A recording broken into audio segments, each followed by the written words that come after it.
സ്വന്തമായി ഭൂമി കൈവശമുള്ളവര് എപ്പോഴും നേരിടേണ്ടി വരുന്ന പ്രശ്നമാണ് അതിർത്തി തർക്കം. ചെറിയൊരു തുണ്ട് ഭൂമിക്ക് വേണ്ടിയിട്ടാണ് പ്രശ്നങ്ങൾ ഉണ്ടാവുന്നതെങ്കിലും കാര്യം ഇത്തിരി ഗൗരവമുള്ളതാണ്. ഇങ്ങനെയുള്ള സാഹചര്യങ്ങളിൽ നിയമപ്രകാരം നമ്മൾ അറിഞ്ഞിരിക്കേണ്ട കാര്യങ്ങളെ കുറിച്ചാണ് നമ്മൾ ഇന്ന് സംസാരിക്കാൻ പോകുന്നത്. ഇത്തരം പ്രശ്നങ്ങൾ ഉണ്ടാവാതിരിക്കാൻ നമ്മൾ ആദ്യം ചെയ്യേണ്ടത് ഭൂമിയുടെ 4 അതിരുകൾ രേഖപ്പെടുത്തിയിട്ടുള്ള രേഖകൾ എപ്പോഴും സൂക്ഷിക്കുക എന്നുള്ളതാണ്.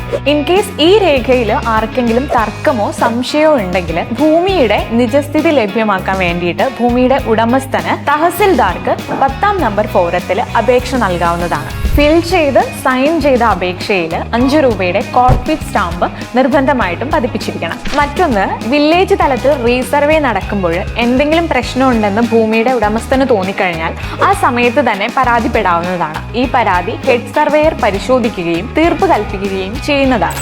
റീസർവേ സംബന്ധിച്ച് എന്തെങ്കിലും കാര്യങ്ങൾ അറിയണമെന്നുണ്ടെങ്കിൽ റീസർവേ അസിസ്റ്റന്റ് ഡയറക്ടറുമായോ റീസർവേ സൂപ്രണ്ടുമായോ ബന്ധപ്പെടാവുന്നതാണ്. കാലപ്പഴക്കത്തിൽ അതിർത്തി സൂചകങ്ങളായിട്ടുള്ള സർവേ കല്ലുകൾ നഷ്ടപ്പെടുന്ന സാഹചര്യത്തിലാണ് ഇത്തരം തർക്കങ്ങൾ സ്വാഭാവികമായിട്ടും ഉണ്ടാവുന്നത്. ഈ സാഹചര്യത്തിൽ ഭൂമി വീണ്ടും അളക്കുകയും സർവേ കല്ലുകൾ പുനഃസ്ഥാപിക്കുകയും വേണം. ഇതിനും 10-ാം നമ്പർ ഫോറത്തിൽ 5 രൂപ കോർട്ട് ഫീ സ്റ്റാമ്പ് പതിപ്പിച്ചിട്ടാവണം ബന്ധപ്പെട്ട തഹസിൽദാർക്ക് നൽകേണ്ടത്. പ്രസ്തുത വില്ലേജിൽ റീസർവേ നടപടികൾ പൂർത്തിയാവാതെ കിടക്കുകയാണെങ്കിൽ ജില്ലാ കളക്ടറുടെ പ്രത്യേക അനുമതി വാങ്ങി ഭൂമി അളന്നു തിരിക്കാനുള്ള നടപടി എടുക്കാവുന്നതാണ്.